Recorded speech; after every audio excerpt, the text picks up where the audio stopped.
Berapa? Iya, apa Pak? Lanjut.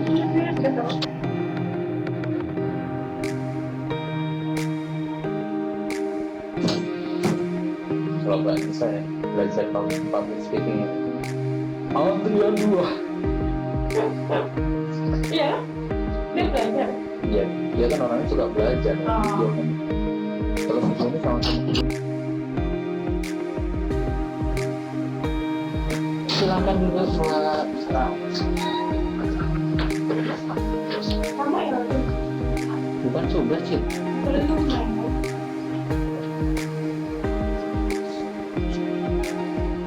Dia nambah.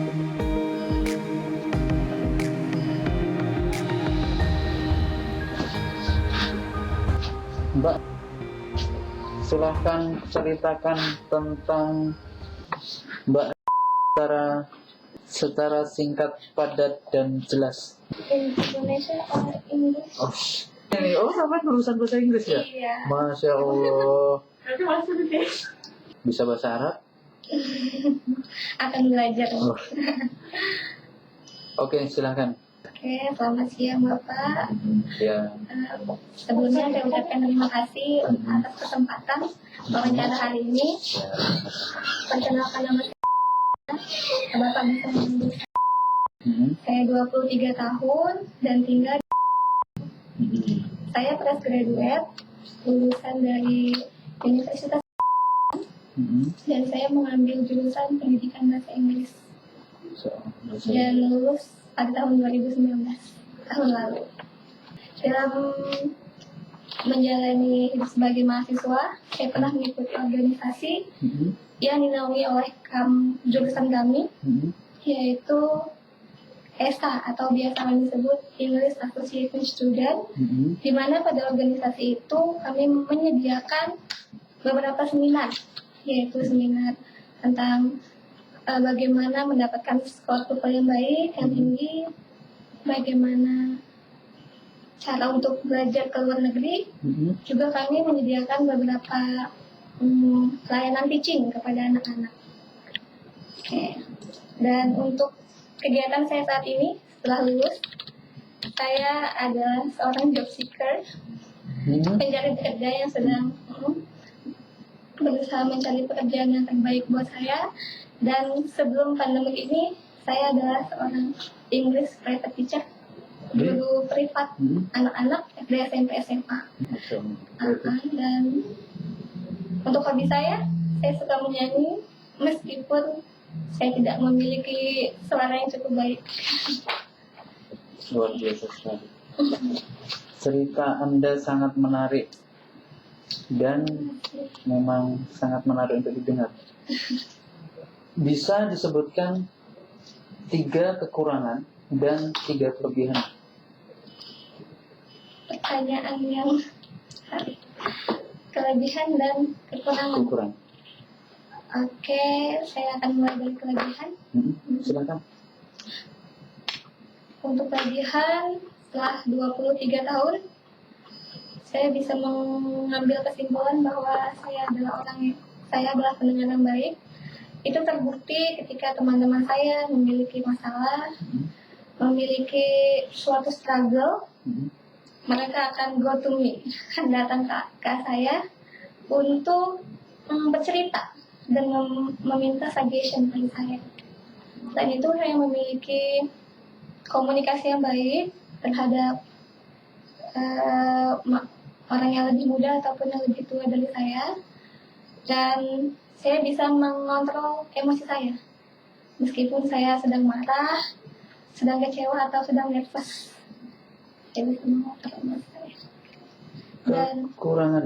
Untuk kekurangan, saya tidak bisa menunggu terlalu lama.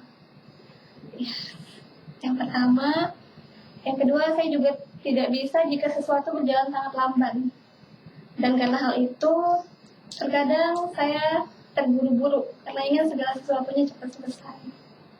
Berarti nanti 23 tahun, 1 tahun lagi menikah? Oh, belum. Belum target ke sana ya, Pak. Bisa membaca kitab Al-Quran? Bisa. Pernah belajar? menguasai sepenuhnya, setidaknya membaca, bukan membaca saja, bisa ya? Bisa. Sholat dijalankan ya? Insya Allah. Setiap hari? Iya. Pernah dengar surat At-Takasur? At-Takasur? Pernah dengar? Alhaakumut takatsur hatta zurtumul maqabir. Lalu? Kalau amalan sunnah yang disukai? Untuk sekarang lagi berusaha menjalankan duha. Karena sedang butuh pekerjaan ya. Duha hajat ya Pak. Apa yang kamu ketahui mengenai perbankan syariah yang pernah kamu dengar selama ini? Perbankan syariah, ya, atau perbankan syariah secara umum. Secara umum, perbankan syariah adalah perbankan yang dalam sistem operasinya menggunakan dasar-dasar prinsip Islam, seperti tidak mengenal bunga, tidak mengenal peminjaman uang, hanya sistem kerjasama dengan bagi hasil. Dalam perbankan syariah Islam ada beberapa prinsip yang saya ketahui. Yang pertama ada prinsip mudarakah dan musyawarah. Musyarakah tadi. Ya, musyawarah juga harus musyawarah. Ya. Itu sistem kerjasama dan sistem bagi hasil. Ada juga prinsip wadiyah, prinsip jual beli, jasa-jasa, dan prinsip kebajikan. Kalau saya tidak salah, kebajikan. Iya. Ceritakan pencapaian tertinggi yang pernah kamu alami. Pencapaian tertinggi yang pernah saya alami selama 23 tahun ini, saya lulus kuliah. Karena itu merupakan cita-cita orang tua saya. Berapa tahun? 4 tahun. Perlakuan dan instansi seperti apa yang kamu harapkan dari atasanmu nanti? Saya ingin atasan yang seperti meskipun memiliki level kerja yang berbeda, tetapi tidak terlalu ngebos gitu ya? Iya benar, jadi harus inginnya seperti teman, ketika memberitahu dengan baik-baik. Gimana kalau atasannya nanti pemarah? Lagi dan lagi, kita harus memahami. Ya fitrahnya sebagai manusia. Lagi nama-nama main HP gitu kan. Tolong siapkan data ini ya. Ya Pak, kemarin kan sudah saya kasih. Yang kemarin udah tahu kemana. Buat itu lagi ya. Iya. Iya nggak? Kira-kira iya nggak? Iya. Dan kalau misalkan menghadapi seperti itu, apa yang kamu lakukan? Karena itu adalah tugas, saya akan menjalankannya. Tapi kan kemarin sudah. Tapi kita juga mungkin bisa dibicarakan. Tapi jika atasan tidak menerima, kita sebagai karyawannya juga harus menjalankan tugas. Intinya tahu diri ya? Iya benar. Intinya tahu diri. Apa yang membuat kamu tertarik untuk posisi ini? Karena sampai mau apply posisi ini. Yang membuat kamu? Saya sambil ngopi nggak apa-apa ya? Oke. Alasan saya kenapa mengapply lowongan ini, karena seperti yang saya tahu, bank merupakan bank syariah dan memiliki nama yang baik sebagai perbankan syariah, dan saya yakin bisa mengembangkan kemampuan saya di sini. Oke, sekarang saya mau masuk pada simulasi. Seandainya nanti ini diterima di sini, masuk baru sekitar 1 minggu, ada sebuah kasus pengaduan. Ya pembukaan rekening, pembukaan ini itu, memang harus banyak yang dipelajari. Kemudian lagi komplain. Nah, kasusnya ini ada nasabah komplain yang kita langsung saja ya, saya simulasi. Improvisasi yang lakukan ketika menghadapi nasabah, menghadapi pengaduan nasabah, kemudian Mbak belum tahu sama sekali cara penyelesaiannya. Apa yang akan Mbak sampaikan kepada nasabah tersebut. Simulasinya seperti itu. Nggak ada yang genting. Yang pertama saya akan minta penjelasan apa yang sedang terjadi. Kan sudah saya jelaskan tadi ya. Setelah itu saya akan bilang baik bapak atau ibu bisa tunggu setengah atau 1 jam. Setelah itu bisa datang kembali. Setelah itu saya bisa bertanya atau berkonsultasi dengan atasan saya atau seseorang yang mengetahui seluk-beluknya tentang produk di bank. Dan yang terpenting meminta maaf sebelumnya. Memang yang pertama harus disampaikan kepada nasabah itu dengan mohon maaf. Jadi pertama memohon maaf, yang kedua mohon Bapak karena ini kasus ini jarang terjadi sehingga kami perlu eskalasikan kepada bagian terkait yang menguasai hal ini.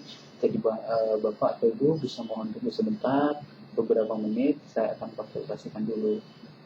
Nah, baru di belakang di sini gimana? Terperjalanan. Nggak ada solusi. Kalau nggak ada solusi terus gimana? Gimana ya? Kalau nggak ada solusi, nggak ada solusi. Nah, improvisasi kamu gimana? Saya akan meminta lagi untuk kembali besok. Iya, maksud. Apa kemampuanmu yang paling menonjol yang kira-kira bermanfaat untuk kemajuan perusahaan? Kemampuan paling menonjol yang kira-kira bisa bermanfaat untuk perusahaan? Saya bisa berkomunikasi bahasa Indonesia maupun bahasa Inggris. Saya bisa bekerja sama dengan baik dengan partner, sehingga jika ada sesuatu yang terjadi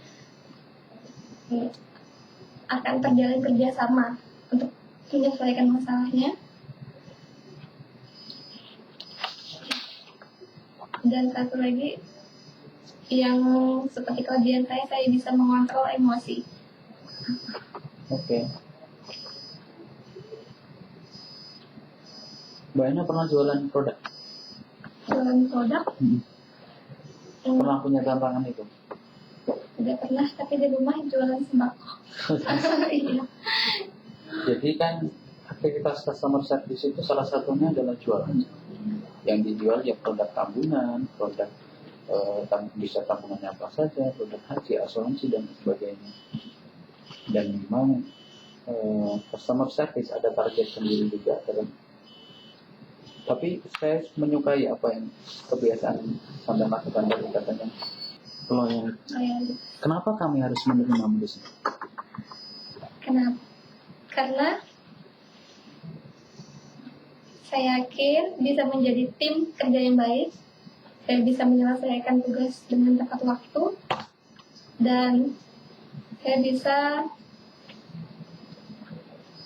membantu perusahaan ini dalam menjalankan tugas saya. Berapa gaji yang kamu harapkan untuk posisi ini? Gaji, salary. Iya. Oke. Untuk gaji, saya mempercayakan semuanya kepada pihak perusahaan, karena jika saya memiliki kemampuan yang baik, bekerja yang baik, saya yakin perusahaan akan memberikan hasil.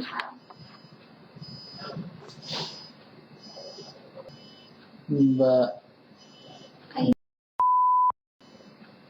punya media sosial? Yes. Boleh diakses? Boleh. Sekedar mengintip? Boleh. Namanya siapa? Kalau Facebook?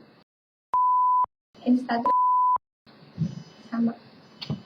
Karena sekarang cara yang paling mudah untuk mengetahui seseorang adalah interview hanya 5 menit tidak bisa menilai seseorang. Benar. Oke Mbak,